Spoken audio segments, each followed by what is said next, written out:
So he pressed the bell, and far away in the back room it made a noise. So that means the ringer was far in the back.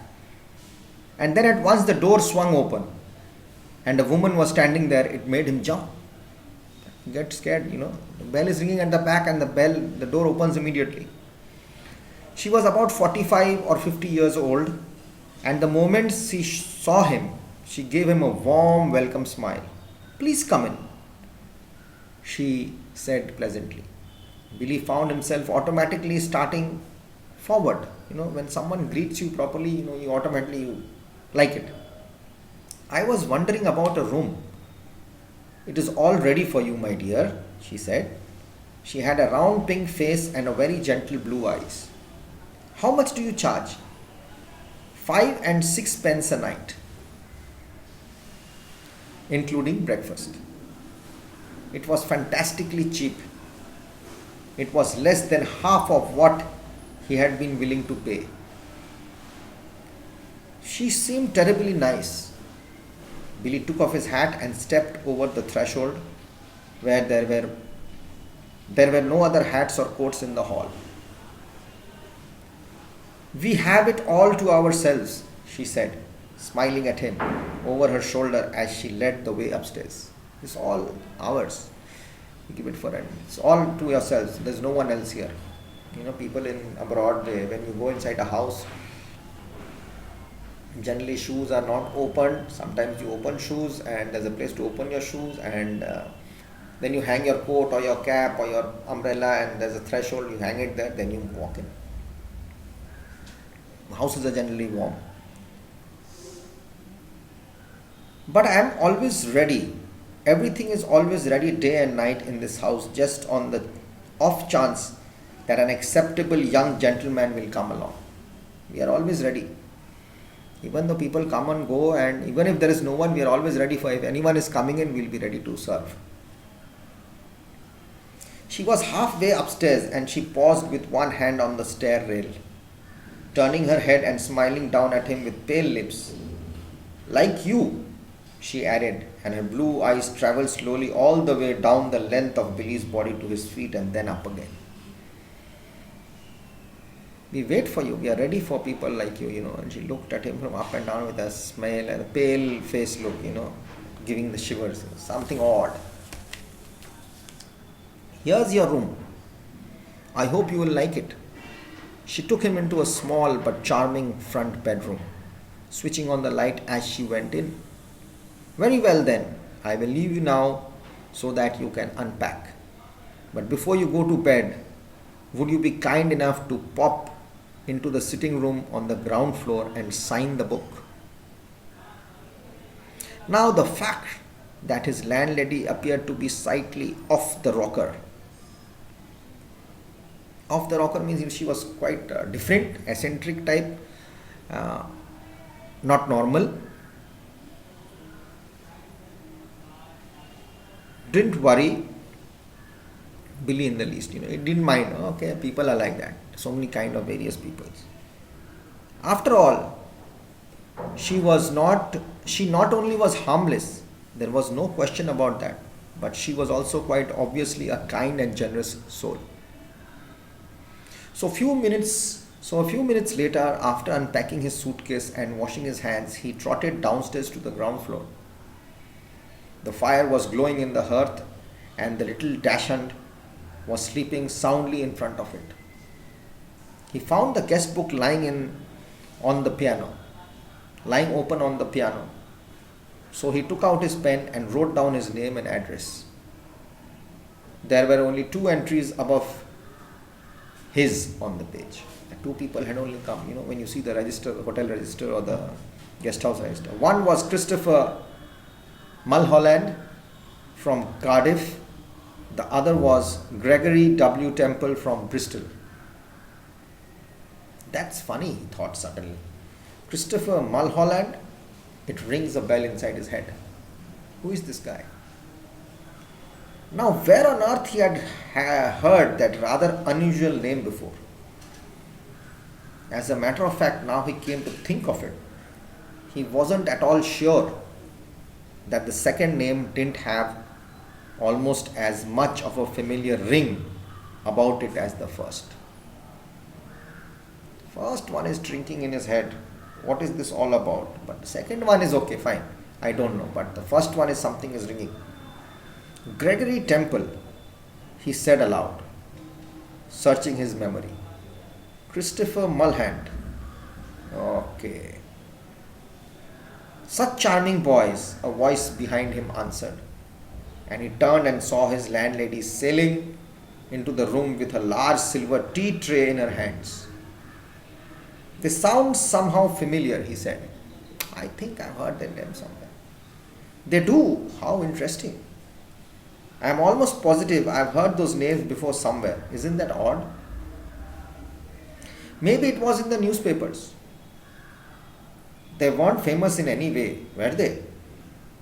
Famous, she said, setting the tea tray on the low table in front of the sofa. Oh no, I don't think they were famous. But they were incredibly handsome. Both of them, I can promise you that. They were tall, young and handsome, my dear, just exactly like you. You know something, Billy said. Something that's quite really extraordinary about all this. No, dear, I don't. Well, you see, both of these names, Mulholland and Temple, I not only seem to remember each one of them separately, so to speak, but somehow or other, in some peculiar way, they both appear to be a sort of connected together as well. As though they were both famous for the same sort of thing, if you see what I mean. She said, how amusing. There's a type of suspense here.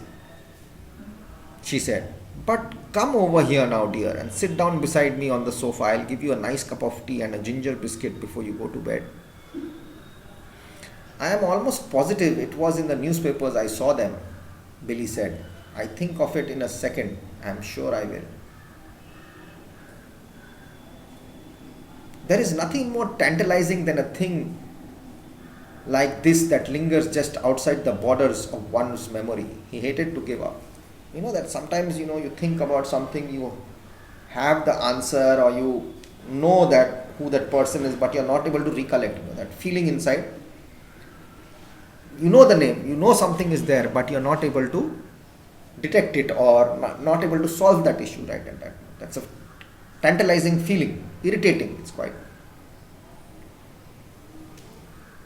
Now wait a minute, he said. Wait just a minute. Mulholland, Christopher Mulholland, wasn't that name of the Eton schoolboy who was on a walking tour through the West Country and then all of a sudden, he stopped. Then all of a sudden, milk, she said. And sugar? Yes, please. And then all of a sudden again he started. Eton schoolboy, she said. Oh no, my dear, that can't possibly be right, because my Mr. Mulholland was certainly not an Eton schoolboy when he came to me. He was a Cambridge undergraduate. Come over here now and sit next to me and warm yourself in front of this lovely fire. She's trying to avoid him. Come on, your tea is already ready for you. She pointed at the empty sofa and sat there smiling at Billy, waiting for him to come over. He crossed the room slowly and sat down on the edge of the sofa. She placed his teacup on the table in front of him. Billy started sipping his tea. She did the same. For half a minute or so, neither of them spoke. But Billy knew that she was looking at him. Her body was half turned towards him, and he could feel her eyes resting on his face, watching him over the rim of her teacup.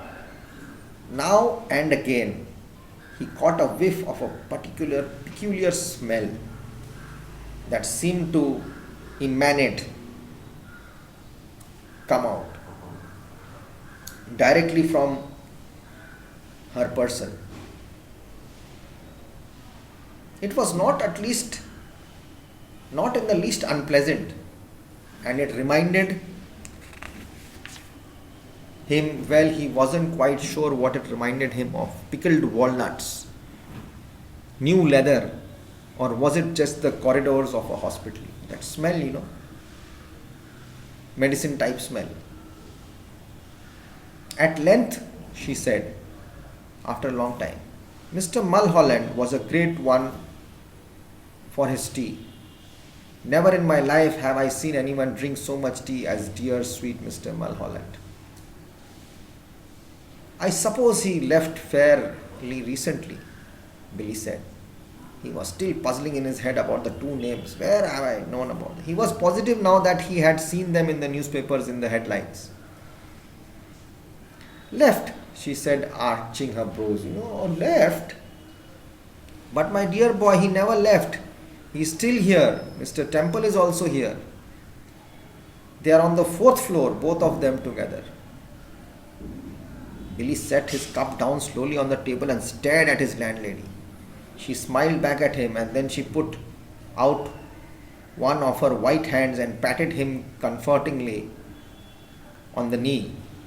How old are you, my dear? She asked. He said, 17. 17, she cried.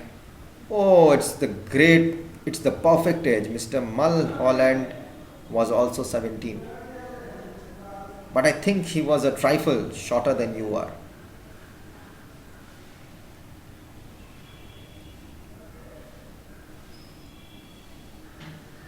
Mr. Temple, of course, was a little older, she said, ignoring his remark. He was actually 28, but there wasn't a blemish on his body, not a single mark on his body. A what? Billy said. His skin was just like a baby's skin. There was a pause. Billy picked up his teacup and took another sip of his tea when he set it down again gently in its saucer. That parrot, he said at last. You know something? It had me completely fooled when I first saw it through the window. I could have sworn it was alive. Alas, no longer. It's most terribly clever the way it's been done, he said. It doesn't look in the least bit dead. Who did it? I did. You did. Of course, she said.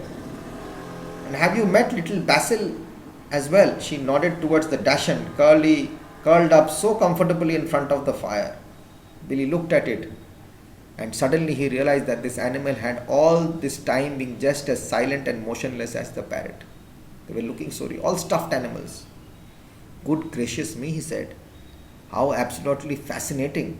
He turned away from the dog and started with deep admiration at the little woman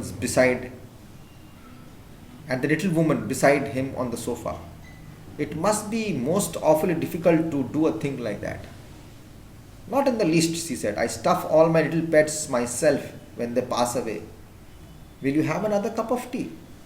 No, thank you, Billy said. The tea tasted fairly bitter of almonds. And he didn't much care for it. You did sign the book, didn't you? Oh, yes, that's good. Excuse my asking, said Billy, but haven't there been any other guests here except them in the last 2 or 3 years? Holding her teacup in one hand, inclining her head slightly to the left, she looked up at him out of the corners of her eyes and gave him another gentle little smile. No, my dear, she said, only you. That means all are stuffed and kept away. The people she killed, someone or something happened, and it's very suspenseful. So we'll keep it till here. In the next class, I'm going to explain it and we'll go ahead with it, and you will do the question answers after that. Okay? So take care. Bye bye. Read the chapter properly, and you also try to understand the mystery, the suspense. Bye bye. Respect your parents. Take care. God bless.